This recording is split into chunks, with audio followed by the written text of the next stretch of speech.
Hello, this is your host, Todd Lewis of the Praise of Folly podcast. I'm joined again by Terminal Philosophy, and we're here to discuss the Diodachi or successor wars after the death of Alexander the Great.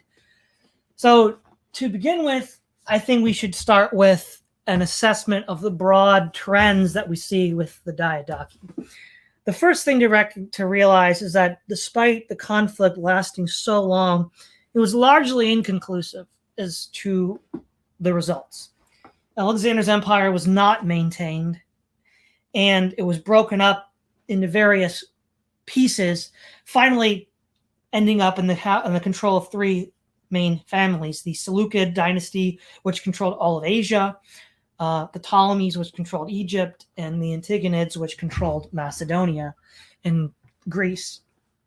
But what I think explains that is the fact that these men were all professionals who had fought with Alexander the Great for years, knew each other very well, so there's not a lot of tricks that you're going to get surprised by because you've been fighting shoulder to shoulder with these guys for years. And this inconclusiveness is, I think, the result of these guys being highly professional, having known each other for a very long time. The second theme is innovation. Whereas elephants, siege warfare, or not siege warfare, naval warfare, were really not present in the wars of Alexander. They rise to the fore tremendously in the Diodachi conflict, and also counters to these new developments are developed, showing that these men are highly capable commanders who were able to innovate rapidly to adjust to shifting circumstances. Now, if we look at the main sub-elements, is the importance of naval combat. Alexander's conflict with Persia, through completely inexplicable reasons, Persia does not use its naval assets at all, even though Memnon of Rhodes argued vociferously that they do so. But during the Diodachi, naval conflict becomes extremely important. There's really four naval powers that rise up: Macedon, Rhodes, the Antigonids, and the Ptolemies. The Macedonian navy is the result of the fact that Craterus was in charge of Alexander's invasion fleet to Carthage, which he had intended to construct a 1,000-ship fleet to invade Carthage before he died, and Craterus was the one in command. So naturally, when he joined the Lamian War, he brought that with him. The Antigonids had the ships from Phoenicia, which Alexander used against Tyre. So, for example, Byblos and Sidon. Where Rhodes got their fleet, I have no idea. They apparently didn't have one during Alexander's wars because they surrendered and allowed him to garrison the island. And I don't know where Ptolemy got his.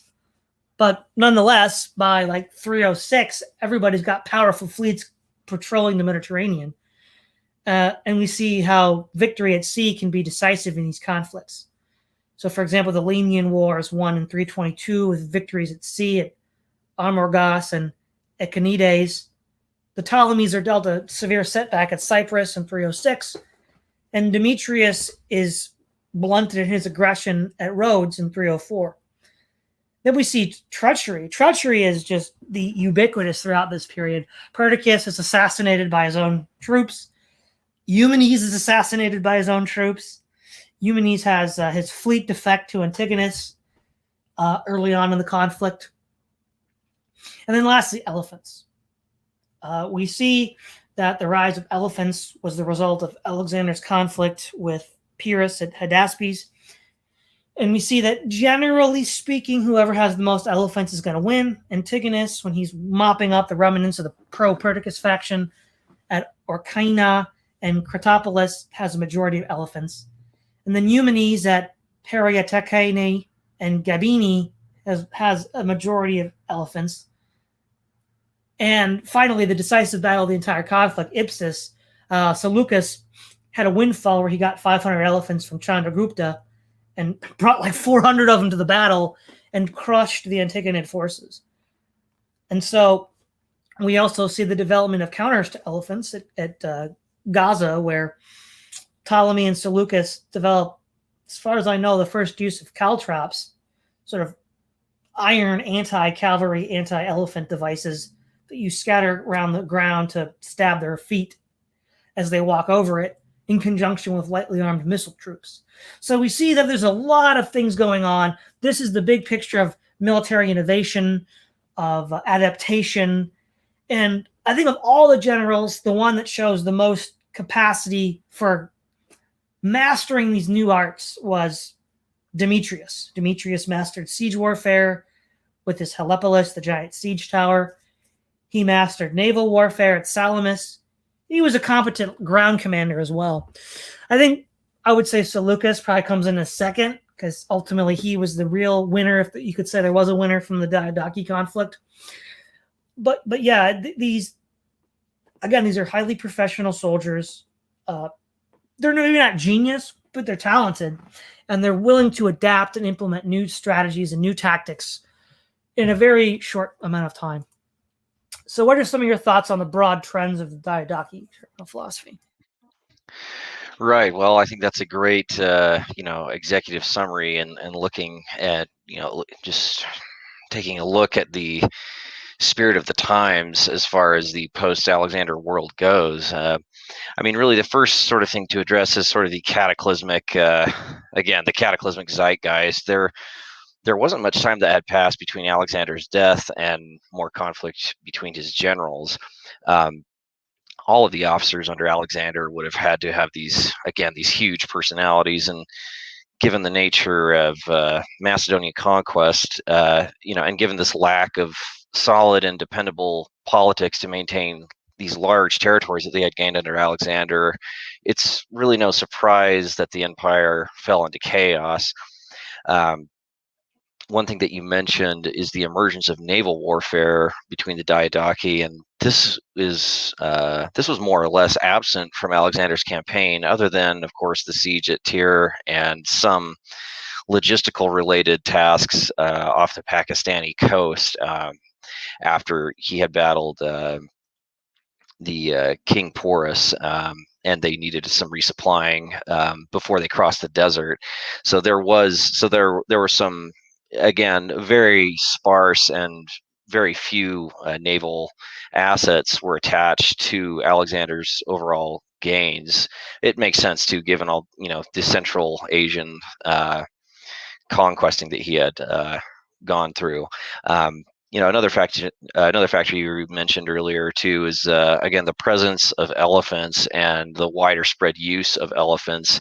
Again, after all these generals had fought shoulder to shoulder from all the way from Macedonia into modern day India, they saw the importance of they basically they were basically tanks for the ancient world. And so of course there is Seleucus, who gained 400 elephants after suffering several defeats from Chandragupta.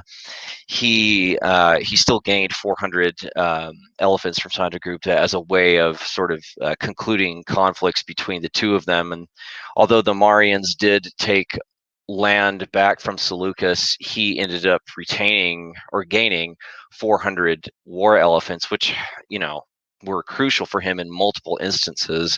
So I think that is a huge important aspect of the Diodachi War, because again, elephants were relatively, the Persians did use them, yes, but not to the extent, not to the widespread extent like the Marians did, and the Greeks basically imported them as much as they could, either from the Far East, from India, of course, or from places in Africa.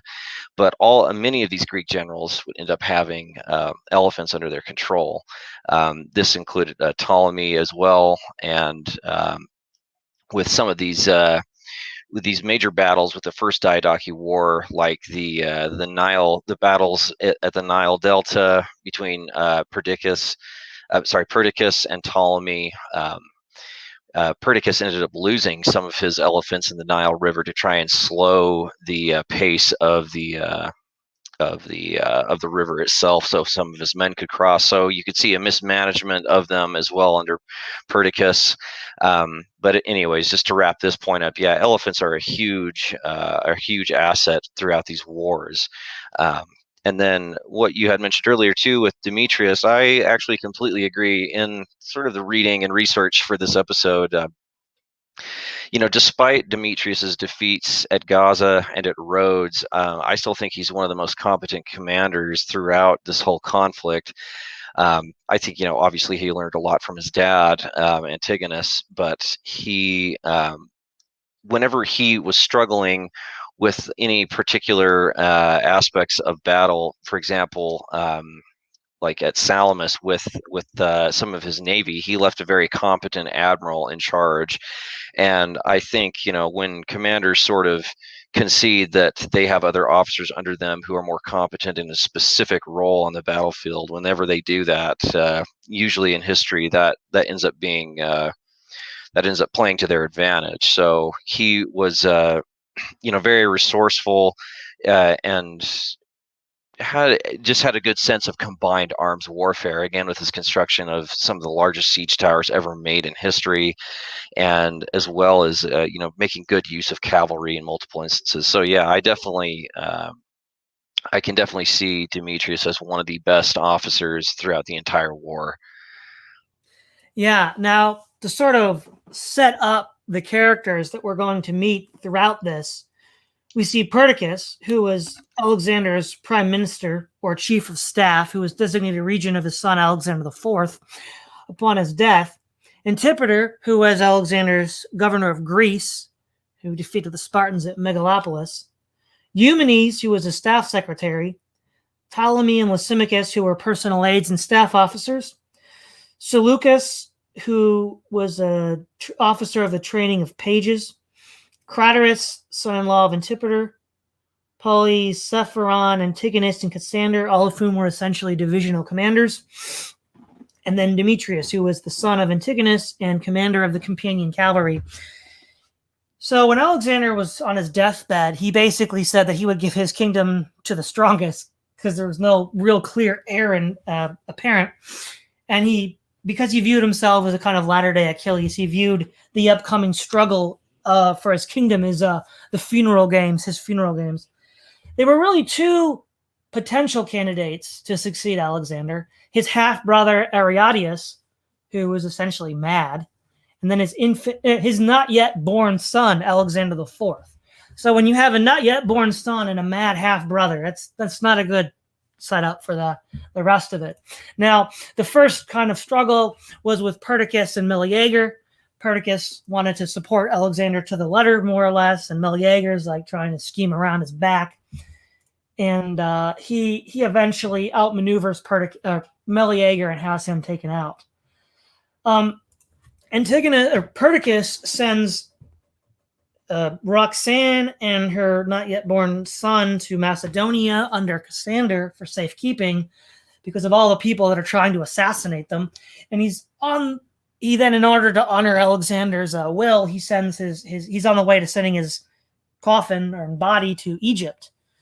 But other generals are like, we don't like what Perdiccas is up to. So, for example, Seleucus is not on board. Later on he'll betray Perdiccas, but initially it's I think it's Lysimachus and Ptolemy are like, no, we don't like this. we're not going for this. And so Ptolemy just snatches the body and takes it to Egypt, and now we lose where Alexander's body is. It's one of the great mysteries of antiquity. Perdiccas decides to then invade Egypt. And Ptolemy is a subtle defensive commander. One of his strengths is being able to defend the river of the Nile Delta. So around the juncture of, I think it's Pelusium, of the Sinai and the Nile Delta, there's many crossings that Perdiccas tries to make. And Perdiccas it ultimately fails because Ptolemy is such a subtle defender. And after multiple defeats in a campaign that goes nowhere, his troops, led by Seleucus, assassinate him and end that part of the conflict. Now, in Asia Minor and in Greece, he has an ally in Eumenes, who will become quite influential a bit later. And Eumenes is fighting in Western Asia Minor around Pergamum. The alliance against Perdiccas also has Antigonus, who is at this point an ally of Ptolemy. Again, so many shifting alliances, it gets really confusing. And at the same time, as soon as Alexander dies, Athens and other Greek city-states rise up in the Lamian War. And initially, Antipater is completely overwhelmed. Athens and its allies, even Thessaly, defect and end up besieging Antipater at Lamia. But Craterus, who was in charge of the construction of Alexander's invasion fleet of Carthage, decides to intervene on the side of Antipater in order to help put down the Greek uprising. And as already mentioned in the preface to this video, a couple of key naval battles, he defeats Athens. And I think probably learning the lesson from the Peloponnesian War, once they lost control of the sea, they realized there was no point in continuing the conflict. And Athens is resubjugated. Now, what ends up happening, though, is Antipater dies in 319, and then I think Polycephron is now pretender to the throne fighting with Cassander. So the Macedonian front's tied up in this civil war. Lysimachus, for much of this conflict in Thrace, is going to be busy holding the Danube against rebellions and Celtic Gaelic invaders. So he's active and definitely shifting sides and is against Perdiccas here, but it's really just a fig leaf. He's not really doing anything. But with the death of Perdiccas, Antigonus musters his forces against Eumenes, and Eumenes is also attacked by Craterus. And Craterus then leads an invasion of Western Asia Minor, and at the Battle of the Hellespont, Eumenes defeats this great hero of the Macedonian Wars, Craterus, through a very interesting deception. None of his own Macedonian troops would willingly fight such a hero, so he places his own Asiatic Persian forces on the left wing to go counter the right wing position of Craterus's troops, the position of honor, and then they kill him before anybody knows what's going on. And then he leads a successful attack on his right against the forces of Craterus and routs and destroys that force. But he's ultimately driven out of Asia Minor by Antigonus, who has a preponderance of elephants. So at this point, this is the end of the First Succession War. The Athenian bid for independence is defeated. Perdiccas is killed. The remainder of the pro-Perdiccas forces have now joined with Eumenes, who is trying to raise an army in the east. The last thing to say at the end of this conflict is Eumenes has a windfall by getting the 6,000 silver shields and the Hypaspists, the elite fighting forces of Alexander, which gives him, even though much of his allies have been eliminated or killed, a decisive advantage, which makes him the new target for the rest of the successors. So what are some of your thoughts on the first war of the Diodachi? Right. Well, as you mentioned before, I mean, I think many people, even people who consider themselves, people who study history, is that the Diodachi Wars are fairly confusing because there's just so many names and so many generals and officers that are out there, and so many emerging rivalries, and people who initially, post the partition of Babylon, didn't really have any one leg up on any other commander, but one person who did emerge out of the partition of Babylon was obviously Eumenes. But despite all of these these rivalries, really the first real conflict, as you argued for rather well, is of course the quick and sort of failed campaign of Perdiccas against Ptolemy. Now, I would argue, and based off some of the reading that I had done, is that I would argue that Perdiccas had the better troops, but he was ultimately defeated, honestly, by the Nile River, as well as a difficult march on the Sinai, because I'm probably going to butcher this name, but there is basically a confederation of tribes named the Nabateans, who occupied the Sinai Peninsula, as well as further south in the Arabian Peninsula, who would often harass Ptolemaic forces, Perdiccas forces, so on and so forth. That was just the land that they occupied. They didn't occupy it right up to the coast, but it made Perdiccas's march from Mesopotamia through Syria and then down onto the Egyptian coast. It made it difficult. But then, really, he didn't seem to be the most competent commander too, and I think that's why he was ultimately assassinated by his lower officers. Just all of these various failed crossings.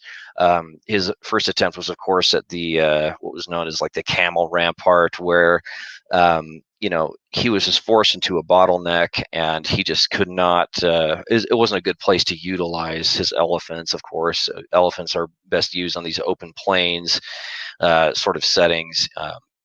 In a more fanned out formation. But if everything's bottlenecked, of course, it's not going to work. And then, of course, he has a second and badly failed second attempt across the Nile, and that's where his officers just kill him. So, yeah, again, Ptolemy is more or less fairly lucky that he has some of these natural barriers to work with. The Delta would have been too difficult to fight in. It would have been too difficult to navigate his elephants through, and so I think he failed in trying to draw out Ptolemy from the Delta and from lower south in the Upper Nile. So yeah, that's more or less kind of the official conflicts of the first Diodachi War, and then. Of course, as you mentioned, one of the great mysteries of antiquity is the disappearance of Alexander's body after Ptolemy's men had successfully bribed the not the convoy, but really the what's the word I'm looking for? I guess the procession that was leading Alexander's body back to Macedonia. He had bribed the body of for the body of Alexander to be brought back to Egypt, and of course that's really what kicks off the first campaign between Perdiccas and Ptolemy. But again, Perdiccas is really the first.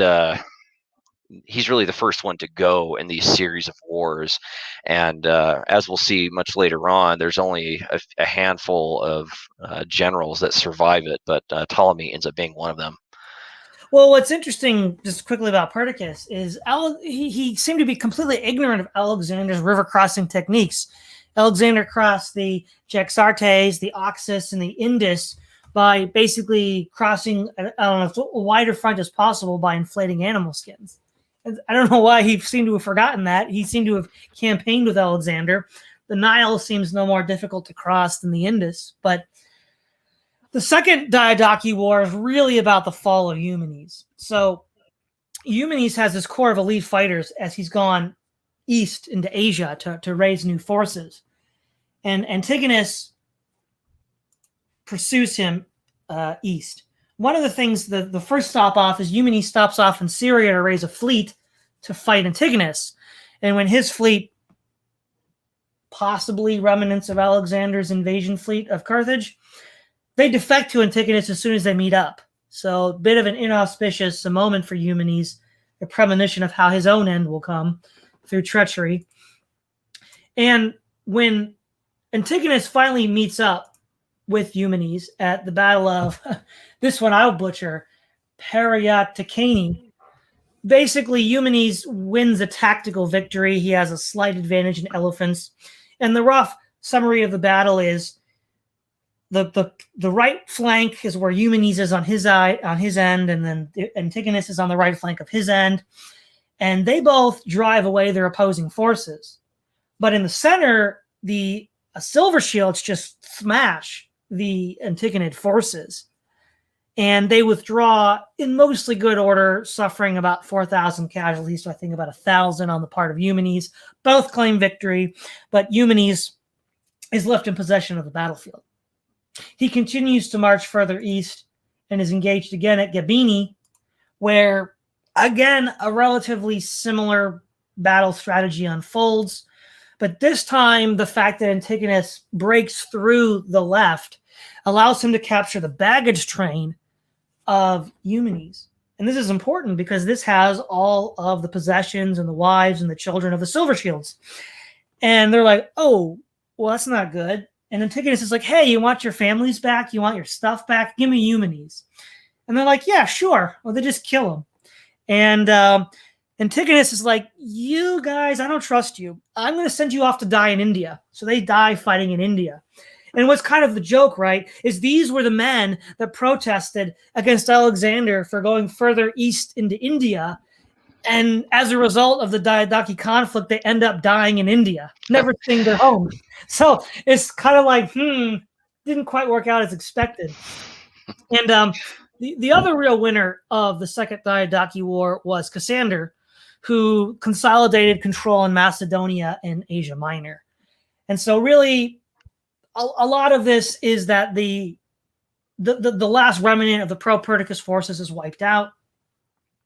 Antigonus and his ally Cassander and his son Demetrius are ascendant.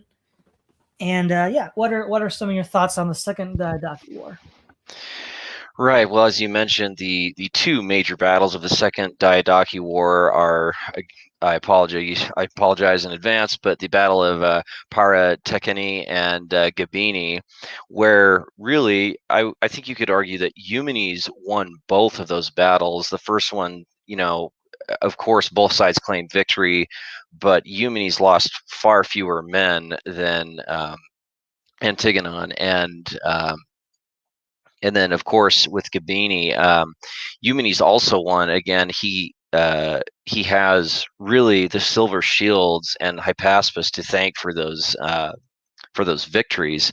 However, and I would argue that the capture of Eumenes' baggage train is one of the biggest turning points in the war, because Eumenes was successfully leading Antigonon's men around the Zagros Mountains, and it was a lot of logistical and it was just a ton of effort on Antigonon's part to chase Eumenes in that sort of way. I think had the baggage train not been captured, Eumenes could have possibly been one of the few emerging victors out of the Diodachi Wars. But because of this one crucial sort of seemingly anecdotal event of the baggage train, and of course the silver shields, which I don't know that many people know, but many of the men in that unit were starting to get a bit older, and they had wives and children that traveled with them in these baggage trains, and most of their possessions and a lot of their spoils from war. So they had essentially lost everything when Antigonon had captured that baggage train. And I don't think they would have even have thought twice about handing Eumenes over. And I think there was some reluctance on the part of Antigonon to ultimately execute Eumenes, but that's what ended up happening. However, again, I would say here that in sort of a similar way to Perdiccas, Eumenes had the better units available to him in the field, but it was sort of these secondary, tertiary factors that brought them down. Of course, it was the topography and the Nile River for Perdiccas, but if your best men's families have been captured to the enemy, of course they're going to hand you over, and that was just kind of the nature of war too, with antiquity, especially when a lot of the Macedonians knew that they were fighting other Macedonians, and many of them were reluctant to fight each other in a lot of these conflicts. So I would argue that's one of the biggest turning points of the war, or at least, as far as all four of the main Diodachi wars. Yeah, exactly. Now, the Third Diodachi War is, the Third Diodachi War and then the Babylonian War, I think, can kind of be covered together. So with the ascendancy of the Antigonids, Cassander, Lysimachus, and Ptolemy and Seleucus are all like, okay, again, shifting alliances. Now they're all shifting against Antigonus. Now, Cassander's rival, Polycepharon, is still holding out on the Peloponnesus, even though he's more or less been defeated elsewhere. And Antigonus allies with him. And Antigonus moves to Asia Minor, which is under threat from Lysimachus and Cassander. And Demetrius marches toward Syria to fight square off against Ptolemy and Seleucus. And what's interesting here is we see at the Battle of Gaza, where even though there is a preponderance of elephants on Demetrius' side, we have, as far as I can tell, the first documented use of caltrops. Caltrops are essentially a tetrahedral-shaped spiked device that when you scatter it across the field, of the four prongs, one is always pointing up in the air. And they were chained together so that it would be difficult to move. and there were light missile troops interspersed amongst them, which effectively blunted the elephant attack on the Ptolemaic right. And when that attack was broken, it then, of course, mad stampeding elephants disrupted Demetrius's forces, and Ptolemy had a larger amount of phalangites with which to push the center. And then on Ptolemy's left, it was so close to the sea that there wasn't much room for cavalry maneuvers in that area. It was really the backfiring of the elephant attack, countered hard by the caltrops, which really gave them the victory. And Polycephron, when he allied with Antigonus, kind of bought him some time, and he was able to sort of solidify some of his gains in the Peloponnesus.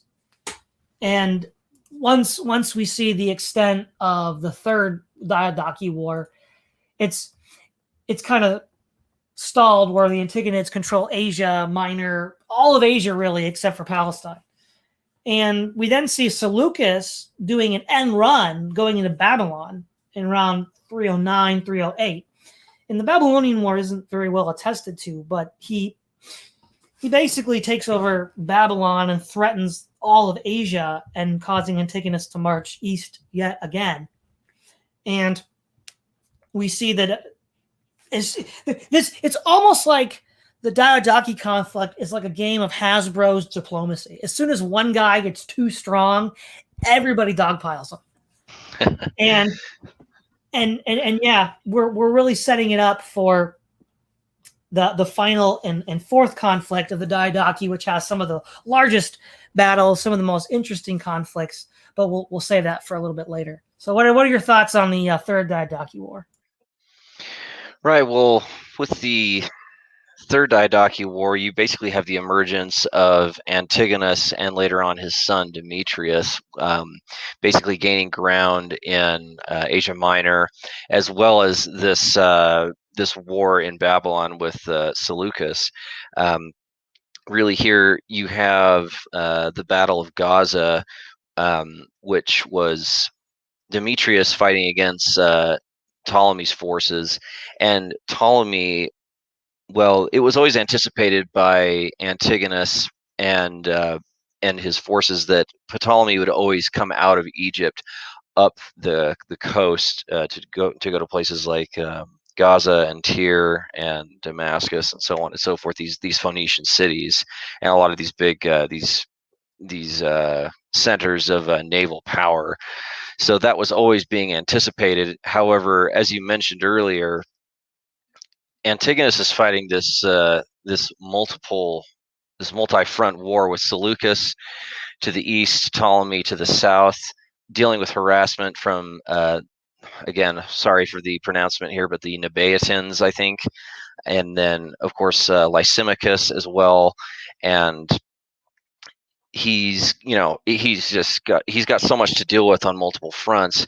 Now, as Antigonus was fighting in Lydia, I believe at this time, that's when he left Demetrius to garrison and to basically oversee the defense of the Phoenician coastline. And that is where he's ultimately defeated at Gaza.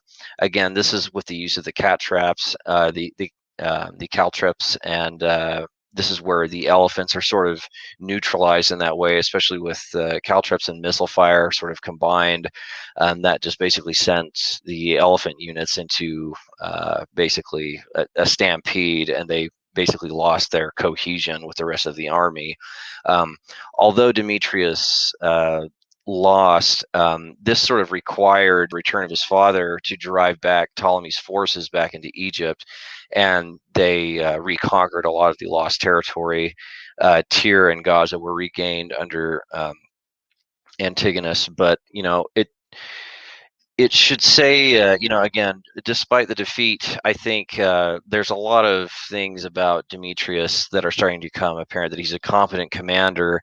It's just that when these new tricks are sort of unleashed, again, Demetrius wasn't there with all of these generals off far into the east with Alexander, so he was basically playing almost catch up with a lot of these veteran generals and officers. But I think he was doing so at a really good pace with everything that was on the board, and I think he could definitely be considered a good innovator, as we'll see here in the Fourth Diodachi War with the construction of even more dynamic and powerful siege equipment than Alexander had created. But again, really, we have the emergence here of Antigonus fighting a multiple front war with Seleucus and Ptolemy and Lysimachus. But then also we have the emergence of Demetrius, who again we will come to find out is one of the few victors at the end of this confusing chain of conflicts. Yeah, and now we enter into the Fourth Diodachi War, which essentially is the end, well, sort of the end of the Antigonid bid. The Antigonids are survivors, but the bid for all of Macedon's and all of Alexander's empire is decisively defeated. And there were really three major engagements that we'll spend some time on. First is the Battle of Salamis, then the Siege of Rhodes, then the Battle of Ipsus. But basically, at the beginning of the Fourth Diodachi War, at this point, Antigonus has lost the east to Seleucus. Seleucus has rallied the east to his side. He has Babylon, Persia, Bactria, Parthia, the Indian provinces. And so Antigonus is more or less just left with Asia Minor and Palestine and Syria. Now, Ptolemy has a fleet and sends troops to Cilicia, which then Demetrius marches double time to fight, but by the time he gets there, he's left. And they're like, well, we need to protect our coastline. So they begin to attack the island of Cyprus, which is allied to Ptolemy. And this is around 306 BC. Now, Demetrius, again, he shows himself as a savvy commander here. This is a sophisticated, combined arms, land, sea operation with siege warfare. And his forces are overwhelming, and they besiege the city of Salamis, which is defended by Menelaus. He has a small fleet, but no match for an open battle with Demetrius. Demetrius builds rams and siege towers, the giant siege tower, the Helepolis, the city taker, or city killer. And Ptolemy decides to send his own fleet. Now, what's important about this battle is most ships are of the quadrireme design. The quadrireme design was 4 banks of oars, was first recorded by the Syracusans in order to defeat Carthage. And this was the most cutting-edge ship. I mean, I'm sure there were triremes and other smaller ships as well, but we see a large amount of quadriremes here. And because of that, you can mount missile weapons on them like ballista and catapults, as well as the normal ramming techniques. And the basic strategy of the naval battle of Salamis was whichever right wing would break through first. So Demetrius has his right, Ptolemy has his right. Now, of course, Demetrius, because he sees he's not quite capable of being a naval commander, defaults to someone within his own ranks who's better qualified. And also, Ptolemy has Menelaus's forces, which he's hoping will break through, but they're bottled up by 10 quadriremes by Demetrius. Demetrius ultimately breaks through Ptolemy's left before Ptolemy breaks through his, and then rolls up Ptolemy's fleet. By the time Ptolemy breaks through Demetrius's left, he realizes his whole fleet has been more or less routed. But unfortunately for Ptolemy, he doesn't know that Menelaus's fleet just broke out, which a juncture of the two might have been enough to challenge Demetrius. But having lost something like 80 ships, he withdraws. And given that it's a total disaster, Menelaus surrenders, Salamis surrenders, the rest of Cyprus surrenders. Now, at this time, Demetrius is then sent to Greece to cause trouble with Cassander. He's very successful at driving Cassander out, postures himself as the liberator of the Athenians and the Greeks. Cassander offers to surrender, but he says no, and there's more inconclusive fighting in Macedonia. He demanded that Rhodes come to their aid. Rhodes did not. He was also afraid that Rhodes might join the Ptolemy forces with their powerful fleet, so he begins another combined arms operation. But the Rhodians are an extremely determined and savvy defender. Just to give you a couple of examples, a couple of high points in the siege is Demetrius builds siege towers on ships lashed together to try to take the seawalls of Cyprus. And the Cypriots send out suicide attacks of ramming ships and later flammable ships, which essentially disrupt enough of those shipping that the missile platforms and the towers that he had thought to build weren't going to be as effective. In fact, he takes a portion of the seawall, but due to these sort of measures, the Rhodians drive him away. And then on the landward side, he builds another Helepolis tile siege tower to break through the wall, which he does. But the Rhodians are able to build a second interior wall very rapidly before Demetrius can exploit the breach that he's already made. And eventually the siege goes nowhere, and he's just bleeding troops and money, and he eventually leaves. The Rhodians count this a great victory and use this as an occasion to build the Colossus of Rhodes. Demetrius claims it as a victory because Rhodes remains neutral. Kind of funny how that works. Everybody has a spin doctor. Everybody can spin anything as a victory or a defeat, it seems. And then finally, Seleucus, who, as we've already mentioned, had fought inconclusively with Chandragupta, but seeing the importance of elephants, decided to say, hey, you know what? I'll give you all the land east of the Indus. Just give me some elephants. 400 to 500, the sources say. And he marches very rapidly back to Syria. Ptolemy, Cassander, Lysimachus, they're all like, this is it. This is go time. We're taking down Antiochus. And at the Battle of Ipsus, there's the final showdown. Demetrius is recalled. And then also, I think he's fighting for Demetrius. We find the great Greek general Pyrrhus is present at Ipsus. And basically, Demetrius is on the left flank of the Antigonid forces, and Antigonus is on the right. But Seleucus has 400 elephants, which he places on his right, which encircle Demetrius's forces, and his own cavalry troops are unable and unwilling to challenge the elephants directly. And then having Demetrius, such a talented commander, contained by a wall of elephants, they then send everything they have at Demetrius and kill him. And with Demetrius dead, Antigonus dead, and Demetrius in retreat, the main Antigonid line crumbles, and any hope of an Antigonid empire in Asia is destroyed. The more or less final partition is Egypt goes to Ptolemy.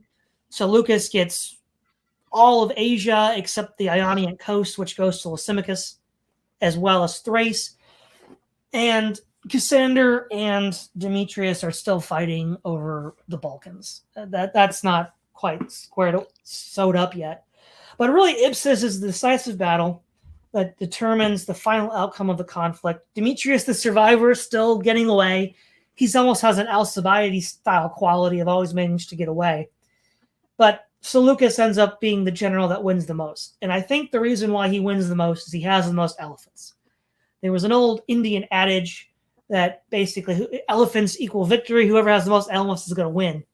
In fact, the Nanda Empire, which existed at the time of Alexander's invasion of India, Greek historians stated that they were never even invaded because they had so many elephants. Nobody even bothered to invade. Even Alexander knew it would be futile. So following the old Indian proverb, Seleucus won because he had the most elephants. And we would see the use of elephants by the Seleucid faction long after his death, which would ensure his dominance for decades to come. Right. Well, there's a few things to respond to there. Yeah, of course, with the Fourth War of the Diodachi, you have the Battle of Salamis, the Siege of Rhodes, and of course the conclusion at Ipsus. The Battle of Salamis was really interesting to study because, of course, it has two elements. It has a land and a naval element. With Demetrius sending a large portion of his forces south of Salamis to create sort of the land element where it's almost a semi-hammer and anvil tactic, where you've got the bulk of the land forces on the south, and then the naval forces to the north, blocking off the port. Now, of course, you have these just these crazy inventions of siege towers on top of two quadremes right next to each other. Of course, two of the siege towers are lost to, as you mentioned before, these sort of these Ptolemaic suicidal naval attacks of sending burning ships into them. And then, of course, you have multiple attempts on land to break through to the south of the first wall, which eventually did end up happening, but that took several attempts by Demetrius's forces. And after the first wall was pierced, well, what ended up happening after that was sort of this hastily constructed second layer of walls that was protecting Salamis. And what had happened in a sort of a night raid was that Demetrius sent in 1,500 men towards the center of Salamis, even getting as far as the theater, apparently. But after the garrison was alerted to this, all 1,500 of those men were eventually worn down throughout the night, and this that was that was just a really kind of one of the big climactic points of that. But I think really what forced the surrender of the garrison at Salamis was this really this naval defeat from Ptolemy. After Ptolemy could not break through to relieve the blockade that Demetrius had put on the port at Salamis, and he had lost so many ships to from Demetrius's left, he just couldn't. He couldn't inflict as many naval losses on Demetrius as Demetrius did to him. It was just more of a speed, the element of speed that really helped out the naval forces for Demetrius in that. And that's where, I forget the name of his admiral, but he had left an admiral in charge of basically the naval operations, and that's why I think Demetrius was so successful at Salamis. As for the siege of Rhodes, the sort of operational decision to go to Rhodes is sort of interesting, and I had some difficulty finding some information as to the main motivations of why Antigonid forces were sent to Rhodes, because I guess there was speculation that the Rhodians were on better terms with Ptolemy than they were with the Antigonans, and I think there was some speculation that the Rhodians would have end up being a naval ally to Ptolemy, making any further naval operations on the part of the Antigonans more difficult in the Mediterranean. So that more or less was the best explanation that I could sort of find.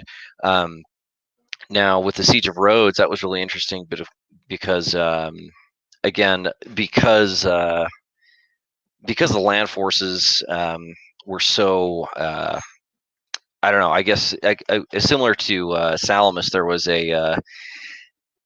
this heavy naval element to it, but because there was just such a robust defense of Rhodes, that was just a really interesting defeat on the part of Demetrius. Again, I think he was put up against a difficult situation where it would have been really hard to win, because it's so difficult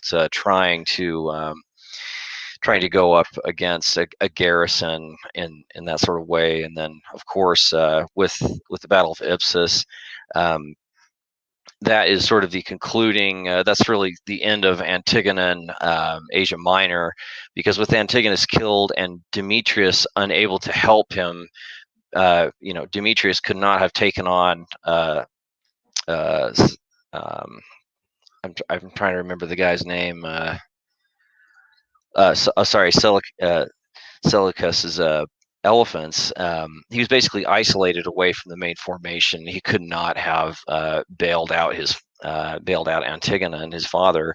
And so I think, as far as the sources go, and Antigonus fought until the end, thinking that Demetrius would eventually be able to get in and somehow create damage on the center of Lysimachus and those forces, the Lysimachus as well as Seleucus's forces, but being bogged down by the elephants, there was just no way he's going to be able to do that. So with the death of his father and sort of the crippled center of the Antigonid forces, Demetrius essentially flees back to Athens. And really what you have here, again, so many names to keep track of, you'll have to bear with me, but really it would appear that the ultimate result of these 4 wars is that you have Ptolemy, Seleucus, and Demetrius more or less as the victors. Of course, there's some debate. You could debate either of those 3, but really those are about it. I mean, there's no hope of any Antigonan empire, and really at the end, Seleucus has most of the former Alexander territory, and Ptolemy is still in control of Egypt. And then, of course, you have Demetrius, who I would argue, and if we had both agreed, sort of in private conversation, had done a good job of overseeing Athens at that point in history. But yeah, really interesting conflict, and I think.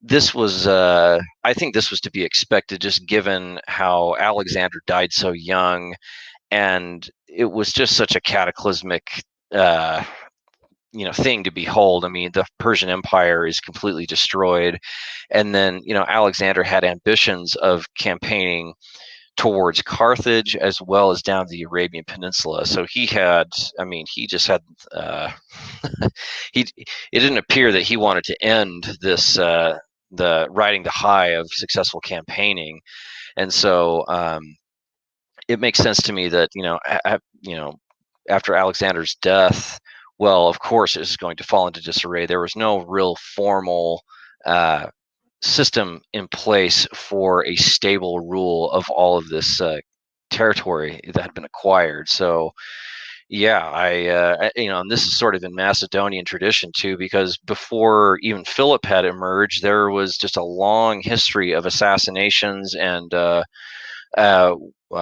rivalries between generals in Macedonia even before Philip. So this is just sort of following the traditions, unfortunately, of assassinations and instability from earlier Macedonian generations. Yeah, and as a postscript, Demetrius overthrows the 2 sons of Cassander to become king of Macedon. He is in turn, again, shifting alliances. Pyrrhus, who was on his side at Ipsus, now teams up with Lysimachus and Ptolemy to oust him from Macedon, and then he dies in captivity under Seleucus. Seleucus and Lysimachus then fight over control of the rest of Asia Minor.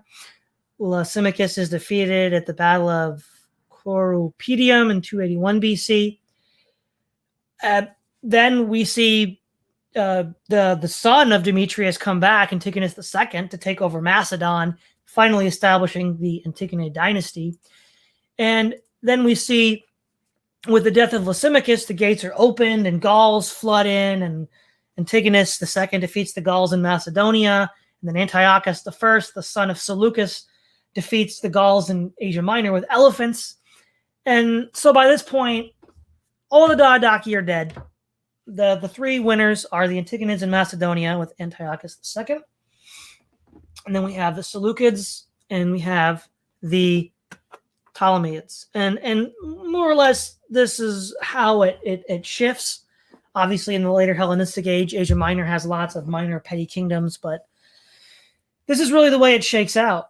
And really what I think it just shows is the Diodachi conflict just feels like Game of Thrones on a massive scale. Like, everybody is just backstabbing each other. Everybody is shifting alliances. Like, somebody you think is your friend, at the next moment's knifing you in the back. It's a really tumultuous period. And I think, again, this is just the legacy of Macedonian politics. Even Philip himself was murdered right before the invasion of Persia. And The problem with Alexander's conquest and Macedonian conquest in general is, unlike Rome, they had no gift for management. They could conquer a vast empire, but they couldn't govern it. And it's, one could even wonder, had Alexander lived longer, would it have mattered? Wouldn't there just been another palace coup and infighting, just like with his father?